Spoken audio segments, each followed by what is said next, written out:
आज हम कच्ची दवाओं यानी क्रूड ड्रग्स की दुनिया में एक तरह से उतर रहे हैं। हाँ और खास तौर पे बात करेंगे उनके गुणवत्ता नियंत्रण पर। जी। हमारे पास जो जानकारी है वो फार्माकोग्नोसी से जुड़े कुछ दस्तावेज हैं और ये बताते हैं कि कैसे इन प्राकृतिक दवाओं की जांच परख होती है। हाँ, ये बहुत जरूरी विषय है। बिल्कुल।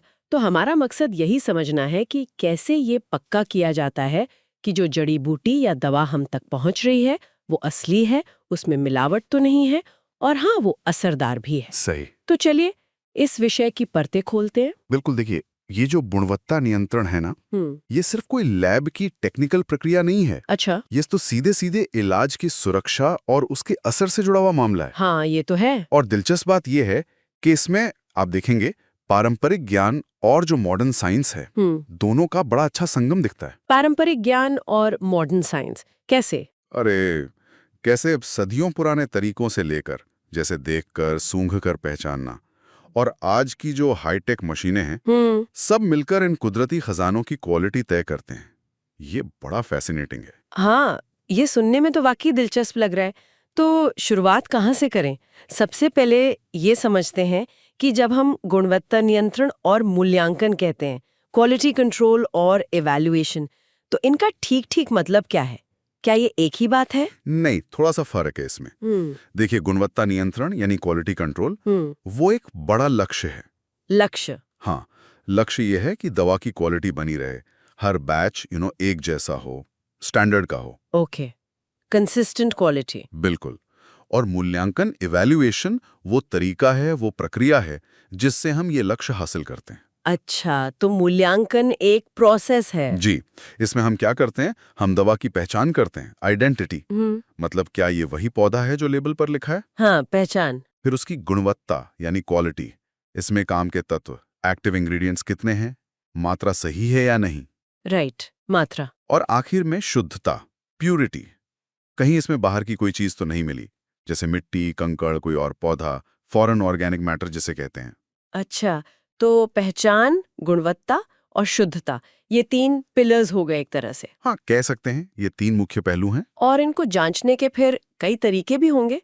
स्रोत में तो कई नाम थे, organoleptic, microscopic, chemical, physical, biological. बाप रे, लगता है काफी कुछ देखना पड़ता है। हाँ, देखना पड़ता है, क्योंकि देखिए कोई एक तरीका आपको सब कुछ नहीं बता सकता। अच्छा। जी। ये अलग-अलग पहेली के टुकड़ों की तरह हैं। हर तरीका जानकारी का एक अलग हिस्सा देता है। हाँ। जैसे ऑर्गेनोलेप्टिक यानी अपनी इंद्रियों से जांच, देखना, सूंघना, चखना, ये आपको पहली पहचान देता है। हाँ, फर्स्ट इम्प्रेशन। बिल्कुल। फिर माइक्रोस्कोप आपको उसकी अंदरूनी बनावट दिखाता है, जो आंखों से नहीं दिखती। केमिकल टेस्ट बताते हैं कि भाई अंदर कौन से रसायन हैं और कितने हैं। राइट। भौतिक टेस्ट उसके कुछ स्टैंडर्ड तय करते हैं, जैसे नमी कितनी है, राख कितनी बचती है वगैरह। और बायोलॉजिकल टेस्ट वो बताता है कि दवा शरीर पर असल में क्या असर दिखा रही है। ओहो। तो पूरी तस्वीर जानने के लिए अक्सर इन कई तरीकों को मिलाना पड़ता है, कंबाइन करना पड़ता है। समझ गई। तो एक-एक करके बात करते हैं। सबसे पहले वो जो सबसे बुनियादी तरीका लग रहा है, ऑर्गेनोलेप्टिक या आकारिकी मूल्यांकन। हाँ, मतलब अपनी इंद्रियों और बाहरी बनावट पर भरोसा करना। जैसे स्रोत में उदाहरण थे, इलायची का हरा रंग, मुलेठी का मीठा स्वाद, हल्दी की खास गंध। हाँ, बिल्कुल। ये सुनने में भले ही बहुत साधारण लगे, पर ये बहुत महत्वपूर्ण पहला कदम है। पहला कदम। हाँ, एक जो अनुभवी फार्माकोग्नोसिस्ट होता है या कोई पुराना वैद्य, वो अक्सर रंग, गंध, स्वाद और छूकर उसकी बनावट से ही बहुत कुछ अंदाजा लगा लेता है। अच्छा। और इसके साथ ही जुड़ा है आकारिकी मूल्यांकन, मॉर्फोलॉजिकल।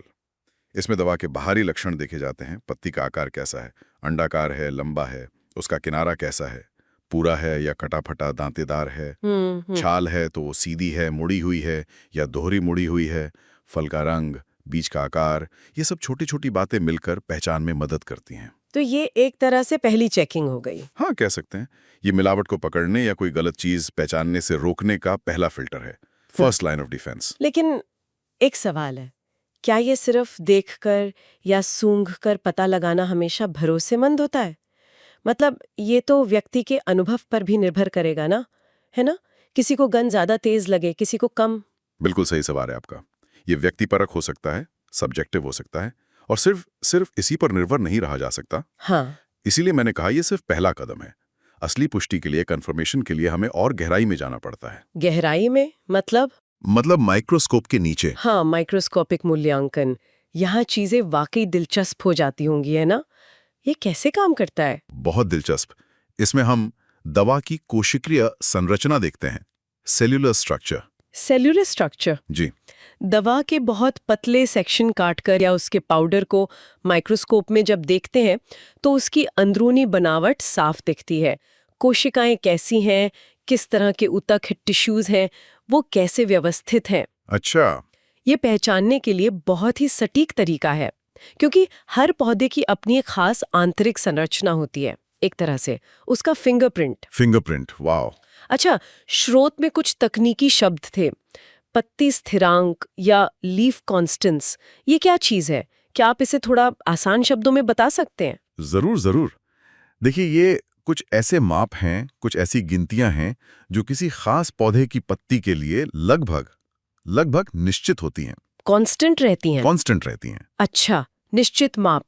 जैसे एक है पैलिसेड अनुपात। ये बताता है कि पत्ती की जो ऊपरी सतह है उसकी एक कोशिका के ठीक नीचे एक खास तरह की कितनी कोशिकाएं पैलिसेड कोशिकाएं हैं। हाँ। या फिर शिरा द्वीप संख्या। पत्ती में नसें होती हैं ना, शिराएं, वेन्स, वो जाल बनाती हैं। तो एक छोटे से हिस्से में 1 वर्ग मिलीमीटर में ऐसे कितने जाल, कितने द्वीप बने हैं। ओहो, इतनी बारीकी से? जी हाँ, इनकी गिनती करके हम पौधे की प्रजाति की पुष्टि कर सकते हैं।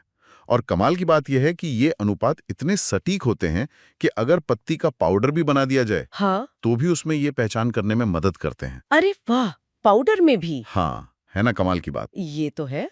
अच्छा, और स्टोमेटा का भी जिक्र था, पत्ती के छोटे छिद्र और वो रुएं जैसे ट्राइकोम, क्या ये भी महत्वपूर्ण है? हाँ, बहुत बहुत महत्वपूर्ण। स्टोमेटा यानी वो छोटे छोटे छिद्र जिनसे पौधे सांस लेते हैं। उनका प्रकार कैसा है, उनकी संख्या कितनी है एक निश्चित एरिया में, और उनके आसपास की कोशिकाएं किस तरह से सजी हुई हैं, ये सब हर पौधे में अलग अलग होता है। अलग अलग? हाँ, जैसे सेना की पत्ती में एक खास तरह के स्टोमेटा होते हैं, पैरासाइटिक। पुदीना में दूसरी तरह के होते हैं, डाइसाइटिक। तो ये पहचान का एक और निशान है। अच्छा, और ट्राइकोम, वो रोएं? हाँ, ट्राइकोम यानी पौधे के बाल या रोएं, ये भी बहुत तरह के होते हैं। कुछ तो बस साधारण बाल जैसे होते हैं, आवरण ट्राइकोम। वो एक कोशिका के बने हो सकते हैं या कई कोशिकाओं के। सीधे हो सकते हैं या शाखित, ब्रांच्ड हो सकते हैं। टी शेप के भी होते हैं। टी शेप के? जी हाँ। और कुछ होते हैं ग्रंथिमय, ग्लैंडुलर। उनमें से तेल या रेजिन जैसा कुछ निकलता है। उनकी बनावट भी अलग होती है। तो ये सब माइक्रोस्कोप में देखकर पहचान कंफर्म होती है। और वो कैल्शियम ऑक्सलेट क्रिस्टल्स, वो क्या है? हाँ, ये भी बड़े काम के हैं। पौधे अपनी कोशिकाओं में कैल्शियम ऑक्सलेट के क्रिस्टल जमा करते हैं। और अलग-अलग पौधों में इन क्रिस्टल्स का आकार अलग-अलग होता है। अच्छा। किसी में प्रिज्म जैसे होते हैं, किसी में सुई जैसे रैफाइड्स, किसी में गुलाब के फूल जैसे गुच्छे, रोजेट, किसी में बहुत छोटे रेत जैसे कण, माइक्रोस्फेनोइडल। तो ये क्रिस्टल का आकार देखकर भी पता चलता है कि ये कौन सी दवा हो सकती है। कमाल है। मतलब माइक्रोस्कोप के नीचे तो पूरी कुंडली खुल जाती है पौधे की। बिल्कुल, एक तरह से यही होता है। अच्छा। क्या पाउडर वाली दवाओं के लिए भी ये तरीका उतना ही कारगर है? स्रोत में एक लाइकोपोडियम स्पोर विधि का जिक्र था, वो क्या है? हाँ, वो एक बहुत ही इंजीनियस, बहुत चालाकी भरी विधि है पाउडर दवाओं की शुद्धता जांचने के लिए। क्वांटिटेटिव माइक्रोस्कोपी का हिस्सा है ये। चालाकी भरी कैसे? देखिए, लाइकोपोडियम एक पौधा है। उसके स्पोर्स यानी बीजाणु बहुत छोटे होते हैं और उनका आकार लगभग एक जैसा होता है। और सबसे जरूरी बात, हमें ये पता है कि 1 मिलीग्राम लाइकोपोडियम पाउडर में लगभग कितने स्पोर्स होते हैं। अच्छा, संख्या पता है? हाँ, करीब 94,000 प्रति मिलीग्राम। ये संख्या लगभग फिक्स है। बाप रे, 94,000? जी, तो हम क्या करते हैं, जिस दवा के पाउडर की शुद्धता जांचनी है उसकी एक ज्ञात मात्रा लेते हैं तौलकर, और उसमें लाइकोपोडियम स्पोर्स की भी एक ज्ञात मात्रा मिला देते हैं। ओके, दोनों को मिक्स कर दिया। हाँ, अच्छे से मिक्स करके फिर उसे माइक्रोस्कोप में देखते हैं। अब हम एक निश्चित क्षेत्र में फील्ड ऑफ व्यू में दवा के कण गिनते हैं। जैसे मान लीजिए अदरक का पाउडर है तो उसके स्टार्च के दाने गिनेंगे, और उसी क्षेत्र में लाइकोपोडियम के स्पोर्स भी गिनते हैं, क्योंकि हमें दोनों की शुरुआती मात्रा पता है और स्पोर्स की संख्या प्रति मिलीग्राम पता है, तो एक साधारण गणना करके एक फॉर्मूला लगाकर हम ये बता सकते हैं कि दवा के पाउडर में असल दवा कितनी है और मिलावट कितनी है। वाह, ये तो गणित और माइक्रोस्कोपी का मेल हो गया। बहुत बढ़िया तरीका है ये तो पाउडर की शुद्धता जांचने का। जी हाँ, ये खासकर तब बहुत उपयोगी होता है जब केमिकल तरीके उतने कारगर ना हो या मिलावट ऐसी हो जो केमिकल टेस्ट में पकड़ ना आए। समझ गई। अच्छा, तो माइक्रोस्कोप से हमने अंदर की बनावट देख ली, पाउडर की शुद्धता भी जांच ली, पर दवा में असल में दम कितना है? मतलब जो असर करने वाले केमिकल हैं, वो कौन से हैं और कितने हैं? यहाँ पर केमिस्ट्री की भूमिका आती होगी, है ना? बिल्कुल सही।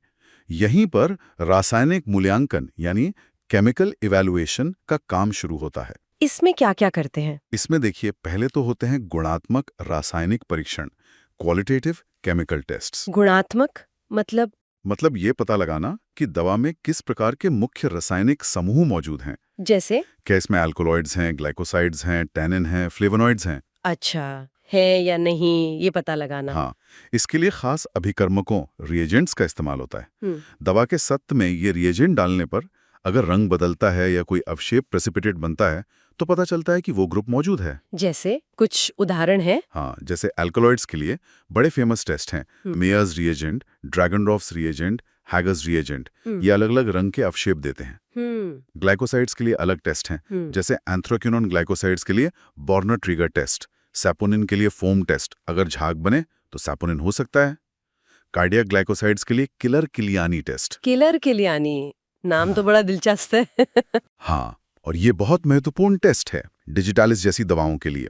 इसी तरह फ्लावोनॉइड्स के लिए शिनोडा टेस्ट है, टैनिन्स के लिए फेरिक क्लोराइड टेस्ट या गोल्ड बीटा स्किन टेस्ट है।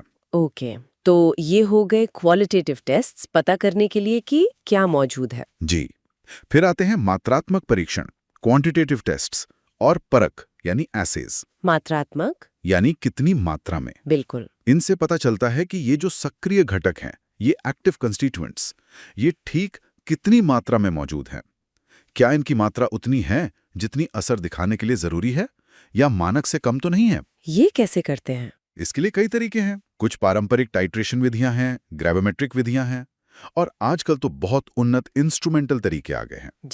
जैसे HPLC high performance liquid chromatography, HPTLC high performance thin layer chromatography, gas chromatography GC। ये मशीनें बहुत ही सटीक तरीके से बता सकती हैं कि कौन सा केमिकल कितनी मात्रा में है। हाँ, सुना है इनके बारे में जी। ये तो काफी एडवांस्ड तकनीकें हैं। जी हाँ। इनसे मानकीकरण, स्टैंडर्डाइजेशन बहुत अच्छे से हो पाता है। जी हाँ। कुछ खास केमिकल या ग्रुप के लिए भी विशिष्ट टेस्ट होते हैं, जैसे Vitali Morin test, tropane alkaloids जैसे धतूरा बेलाडोना में होते हैं, या Van Urk test ergot alkaloids के लिए। समझ गई। तो केमिकल एनालिसिस से हमें दवा के अंदर के रसायनों की पूरी जानकारी मिल जाती है। अब आते हैं भौतिक मूल्यांकन पर, फिजिकल इवैल्यूएशन। इसका क्या मतलब है? भौतिक मूल्यांकन में हम दवा के कुछ भौतिक गुणों, फिजिकल प्रॉपर्टीज की जांच करते हैं। ये भी गुणवत्ता जांचने में मदद करते हैं। जैसे सबसे पहले विदेशी कार्बनिक पदार्थ, फॉरेन ऑर्गेनिक मैटर, मतलब दवा के अपने हिस्से के अलावा उसमें और क्या क्या है। जैसे मिट्टी, कंकड़। हाँ, मिट्टी, कंकड़, धूल, घास फूस, कीड़े मकोड़े, या फिर उसी पौधे का कोई दूसरा हिस्सा जो दवा में नहीं होना चाहिए। जैसे अगर जड़ दवा है तो उसमें पत्ती या तना नहीं होना चाहिए। ओके। हर दवा के लिए इसकी एक सीमा तय होती है फार्माकोपिया में। जैसे शतावरी में 1% से ज्यादा भारी पदार्थ नहीं होना चाहिए, केसर में 2% से ज्यादा नहीं। अच्छा, लिमिट होती है। और दूसरा बहुत जरूरी है नमी की मात्रा, मॉइस्चर कंटेंट, क्योंकि ज्यादा नमी होगी तो क्या होगा? दवा खराब हो जाएगी, फंगस लग सकती है। बिल्कुल, फंगस लग सकती है, बैक्टीरिया पनप सकते हैं, या दवा के केमिकल ही टूट सकते हैं, डिग्रेड हो सकते हैं। इसलिए नमी की मात्रा को नियंत्रित करना बहुत जरूरी है। इसकी भी सीमाएं तय होती हैं।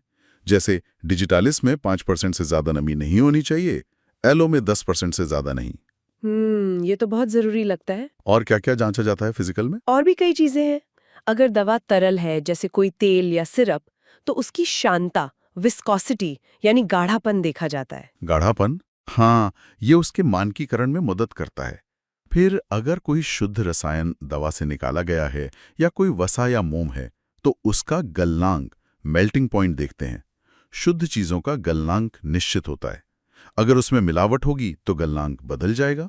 अच्छा। जैसे कोकोआ बटर का गलनांक 30-33 डिग्री सेल्सियस है, बीजवैक्स का 60-65 डिग्री। तेलों के लिए एक और महत्वपूर्ण पैरामीटर है अपवर्तक सूचकांक, रिफ्रैक्टिव इंडेक्स। ये भी शुद्धता का अच्छा मापदंड है। और वो राख वाली बात, ऐश वैल्यूज, हाँ वो क्या था? हाँ, राख मान, ऐश वैल्यूज। इसमें दवा को बहुत तेज तापमान पर जलाया जाता है। जो पीछे बचता है वो राख होती है। उससे क्यों जांचते हैं? इससे कई बातें पता चलती हैं। एक तो कुल राख, टोटल ऐश से पता चलता है कि दवा में कितने अकार्बनिक तत्व, मिनरल्स हैं। फिर होती है अम्ल अघुलनशील राख, एसिड इनसॉल्युबल ऐश। ये बहुत महत्वपूर्ण है। क्यों? क्योंकि इसमें मुख्य रूप से मिट्टी और रेत के कण आते हैं। तो अगर ये ज्यादा है, मतलब दवा में मिट्टी रेत की मिलावट है। ओहो, तो मिलावट पकड़ने का ये भी एक तरीका है। जी हाँ। इसी तरह पानी में घुलनशील राख, वाटर सॉल्युबल ऐश, सल्फेटेड राख भी होती हैं, जिनके अपने अपने मायने हैं। और भी कुछ है फिजिकल में? हाँ, निष्कर्षण मान, एक्सट्रैक्टिव वैल्यू भी देखते हैं। निष्कर्षण मान यानी दवा किसी खास विलायक सॉल्वेंट में कितनी घुलती है। जैसे पानी में घुलनशील तत्व कितने हैं, हाँ। वाटर सॉल्युबल एक्सट्रैक्टिव या अल्कोहल में घुलनशील कितने हैं। इससे अंदाजा लगता है कि उसमें घुलनशील सक्रिय घटक कितने हो सकते हैं। अच्छा। जिन दवाओं में वाष्पशील तेल, वॉलेटाइल ऑयल होता है, जैसे लौंग, सौंफ, दालचीनी, उनमें इस तेल की मात्रा जांची जाती है। ये बहुत जरूरी है क्योंकि वही उनका मुख्य सक्रिय घटक होता है। जैसे लौंग में कम से कम 15% तेल होना चाहिए। कुछ दवाएं यूवी लाइट या सामान्य रोशनी में खास तरह की चमक दिखाती हैं, जिसे प्रतिदीप्ति, फ्लोरेसेंस कहते हैं। ये भी पहचान में मदद करता है। जैसे सिनकोना की छाल बैंगनी नीली चमक देती है। वाह, इक्वे सारे टेस्ट, लगता है दवा की पूरी कुंडली बना लेते हैं आप लोग। हाँ, कोशिश तो यही रहती है कि हर पहलू से जांच हो जाए। सूची में जो आखिरी नाम था वो था जैविक मूल्यांकन, बायोलॉजिकल इवैल्यूएशन या बायोएसे। ये क्या होता है? बायोएसे, हाँ, ये तब जरूरी हो जाता है जब हम दवा की शक्ति, उसकी पोटेंसी का अंदाजा सिर्फ केमिकल की मात्रा से नहीं लगा सकते। अच्छा, कब होता है ऐसा? कई बार ऐसा होता है कि दवा में सक्रिय घटक क्या है ये ठीक से पता नहीं होता, या एक से ज्यादा घटक मिलकर असर दिखाते हैं। या फिर हमें ये देखना होता है कि दवा शरीर में जाकर असल में काम कैसे करेगी, उसका वास्तविक असर क्या होगा। तो इसमें क्या करते हैं? इसमें दवा का प्रभाव जीवित प्रणालियों पर, लिविंग सिस्टम्स पर परखा जाता है। जीवित प्रणालियों पर मतलब ये बैक्टीरिया हो सकते हैं, फंगस हो सकते हैं, या जानवरों के अलग किए हुए ऊतक, आइसोलेटेड टिश्यूज हो सकते हैं, या फिर पूरे जानवर, होल एनिमल्स भी हो सकते हैं। ओहो, जानवरों पे टेस्ट। हाँ, दवा की वास्तविक जैविक शक्ति, बायोलॉजिकल पोटेंसी का पता लगाने के लिए ये जरूरी हो जाता है। इसे बायोएसे कहते हैं। तो एक तरह से दवा को सीधे एक्शन में देखा जाता है। इसके कुछ उदाहरण दे सकते हैं? बिल्कुल। मान लीजिए हमें किसी जड़ी बूटी की लिवर को बचाने की क्षमता जांचनी है, हेपेटोप्रोटेक्टिव एक्टिविटी, जैसे कालमेघ। हाँ। तो हम क्या कर सकते हैं? चूहों या दूसरे लैब एनिमल्स में पहले किसी केमिकल जैसे कार्बन टेट्राक्लोराइड से लिवर को नुकसान पहुंचाते हैं। फिर एक ग्रुप को कालमेघ देते हैं, एक को नहीं देते। फिर देखते हैं कि कालमेघ वाले ग्रुप में लिवर कितना सुरक्षित रहा। अच्छा। इसी तरह अगर डायबिटीज के लिए किसी दवा जैसे करेला या मेथी का असर देखना है, तो जानवरों में पहले डायबिटीज पैदा की जाती है, जैसे एलोसैन देकर, फिर उन्हें दवा खिलाकर देखते हैं कि ब्लड शुगर लेवल कितना कम हुआ। सूजन कम करने वाली दवाओं जैसे एंटी इन्फ्लेमेटरी, जैसे मुलेठी के लिए जानवरों में सूजन पैदा करके, जैसे कैरेगिनिन इंजेक्शन से दवा का असर देखते हैं। दर्द निवारक, एनाल्जेसिक, एंटी अल्सर या दिमाग पर असर करने वाली न्यूरोफार्माकोलॉजिकल दवाओं के लिए भी इसी तरह के बायोएसे किए जाते हैं। तो बायोएसे से दवा की असली ताकत का पता चलता है। हाँ, उसकी वास्तविक जैविक गतिविधि या शक्ति का, जो शायद सिर्फ केमिकल टेस्ट से पूरी तरह पता ना चले। तो कुल मिलाकर ये तो साफ है कि एक कच्ची दवा की क्वालिटी को पक्का करना एक बहुत ही बहुस्तरीय जांच प्रक्रिया है।